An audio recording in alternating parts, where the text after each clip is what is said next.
Nos forêts, elles semblent immuables, éternelles, et pourtant, elles souffrent. Sous nos yeux, les frênes dépérissent, leurs sève s'épuisent, leurs feuilles se fanent, leurs troncs se fissurent. La cale à rose les frappe sans relâche, comme une fièvre lente et silencieuse. Au fort Gambetta, le constat est douloureux. 90% des arbres malades doivent être abattus. Un chamboulement immense dans le paysage voipicien. Des allées d'ombre vont s'effacer, des troncs familiers disparaître. Et c'est tout un pan de mémoire naturelle qui s'en va, avec eux. Laurent Nassau, expert arbre conseil à l'Office national des forêts, s'est rendu sur place pour expertiser les arbres du fort Gambetta. Son constat est indéniable. La majorité des frênes et d'autres espèces sont condamnées. On se retrouve dans une situation préoccupante. Il y a beaucoup de frênes au niveau du fort Gambetta et cette essence est en proie à un champignon depuis quelques années et ce champignon entraîne de gros dépérissements et des basculements d'arbres. Vous avez derrière vous un arbre par exemple qui est tombé récemment. La cale à rose, c'est un champignon dont les spores infectent les feuilles des frênes, passe par le limbe des feuilles, il atteint les rameaux et il provoque un certain nombre de lésions qui perturbent les flux de sève. Sur ce site, plusieurs cas de figure.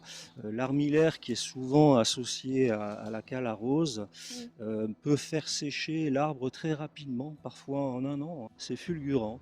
Et quand elle n'arrive pas à faire sécher l'arbre, elle adopte un autre comportement, elle va provoquer des pourritures très importantes au niveau du pied de l'arbre et l'arbre finit basculer parce que le système d'ancrage est inexistant, en fait, il est pourri. Ce champignon est originaire d'Extrême-Orient, de Chine, du Japon et là-bas les frênes ne sont pas détruits par le champignon. C'est vraiment ici, spécifique à nos régions. Oui, en France, le champignon détruit les arbres. Voilà, donc vous voyez par exemple un arbre comme ça, vous voyez, il est déjà atteint par des champignons. Là on les voit. Oui, ce sont les mêmes champignons qui ont provoqué le basculement de l'autre frêne. Donc un arbre comme ça, il peut tomber d'un jour à l'autre. Les arbres sont instables, donc, la question c'est combien d'arbres sont touchés. Quasiment tous, hélas. Alors au début, j'essayais de conserver le plus possible certains arbres en se disant il faudra revenir les voir dans un an ou deux, voir comment ils se comportent. À certains endroits, on est obligé de quasiment de tout enlever.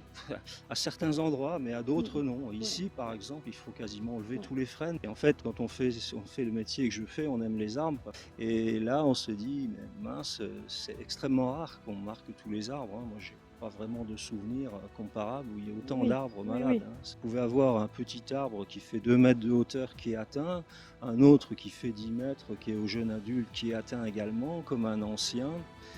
Tous les arbres y passent, en fait, tous les frênes. Oui, c'est assez désolant, c'est vraiment assez désolant. Mais la vie, elle, ne s'arrête pas.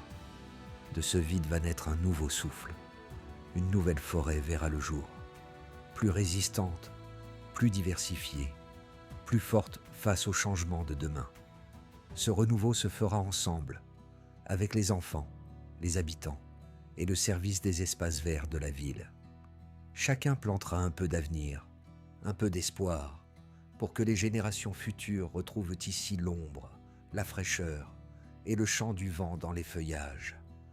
Nos forêts changent, se transforment, se réinventent. Elles nous rappellent que rien n'est jamais figé et que de la fin peut toujours naître un nouveau commencement.